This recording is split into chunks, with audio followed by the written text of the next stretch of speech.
Thank you for staying with us on the newsroom. I am Abisola Adebayo. The Academic Staff Union of Universities ASUU has announced the extension of its 3-month prolonged strike by an additional 3 months. This announcement was made on Monday morning by the union's president, Imo State, at the ASUU headquarters at the University of Abuja in the nation's capital territory. The decision, according to the Lagos Zonal Coordinator of ASUU, Adelaja Odukoya, followed an extensive meeting of the leadership of the union on Sunday and early Monday morning. This is as students and other concerned parties, including members of civil society organizations, have continued to stage protests to demand an immediate resolution of the crisis between the workers' unions and the federal government.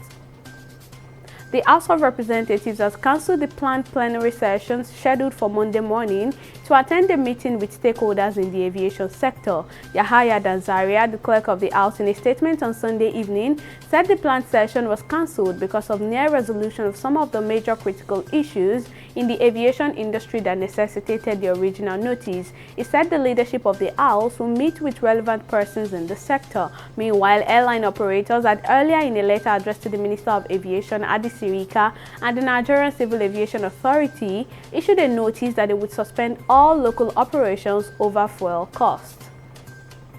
Economic and commercial activities were at a snail's pace on Monday in Owerri, the Imo State capital, as residents stayed indoors in compliance with the sit-at-home order declared by the indigenous people of Biafra, IPOB. Public and private offices, including banks, schools, and markets, were also shut. Meanwhile, security operatives were seen mounting roadblocks in different parts of the state.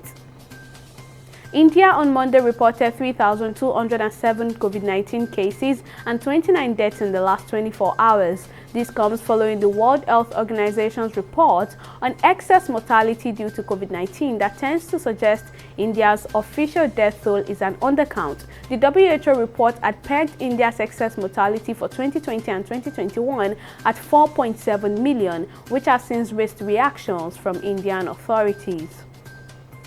Nigeria's power generation fell marginally on Sunday by 0.3% to 87.8 kilowatts per hour from 88.1 kilowatts per hour recorded in the previous day. This is following a significant downturn recorded on Friday last week as electricity generation crashed to a 1-month low. According to information from the Transmission Company of Nigeria, TCN, energy supply declined by 0.25% to 86.5 kilowatts per hour on Sunday. This is significantly below the minimum 105 kilowatts per hour required to record some level of stability in the power supply across the country.